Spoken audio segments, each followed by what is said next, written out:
Lep pozdrav, sem Gregor Černe in sem mladi raziskovalec na Fakulteti za elektrotehniko v laboratoriju avtonomni mobilni sistemi. V magistrskem delu z naslovom Kratkoročno napovedovanje električne energije z uporabo mehkih TKG SOGENO modelov, za katero sem dobil tudi Univerzitetno Prešernovo ter Bedjaničevo nagrado, sem se dotaknil problema napovedovanja porabe nekega določenega dela Slovenije za naslednji dan za vsako uro. To bodo večinoma uporabili električni distributerji, ki želijo zadostiti potrebam naročnikom, skratka odjemalcem, in hkrati seveda za elektriko čim manj plačati. Elektrarne pa zato, da vejo, koliko morajo proizvesti za naslednji dan, ponujajo cenejše cene električne energije, če se jo čim več časa vnaprej kupi.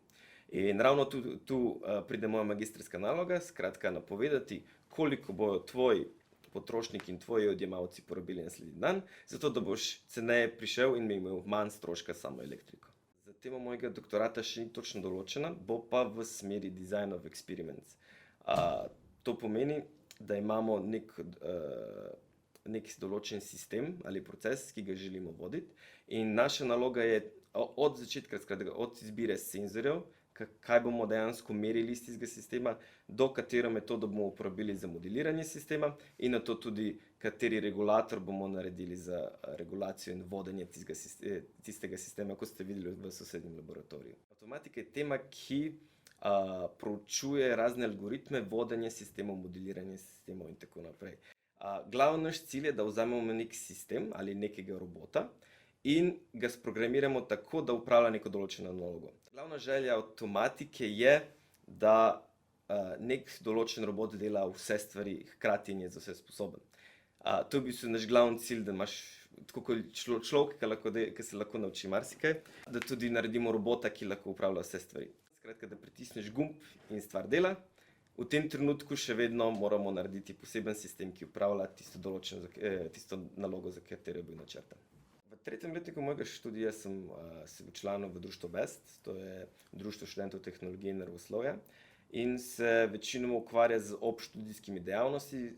Želimo ponuditi študentom nekaj več, kot lahko dobijo tekom univerze.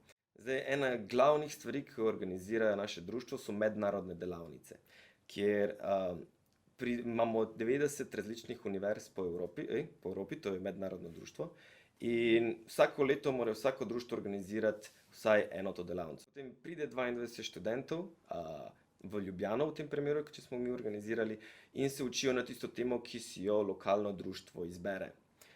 Zdaj, to je lahko vse od nanoznanosti do avtomatike, do Internet of Things, skratka nekje iz področja tehnologije in naravoslovja. Vsak študent bi moral iti na eno izmed takih izmenjav ali se udeleževati nekega društva. Res da še vedno je najbolj pomembno to, kar se naučiš na fakulteti. Ena glavnih stvari se na bazi tega boš tudi verjetno delal. Sedaj pa svet želi, da poleg tega, da znaš avtomatizirati stvari in biti inženir, moraš biti hkrati tudi dober vodja projektov, znaš hkrati tudi druge jezike in tako naprej. In tu so taka društva, kot je BEST, največ pripomorejo k tvojemu razvoju in da dejansko postaneš kader, ki ga tudi tvoji delodajalci želijo.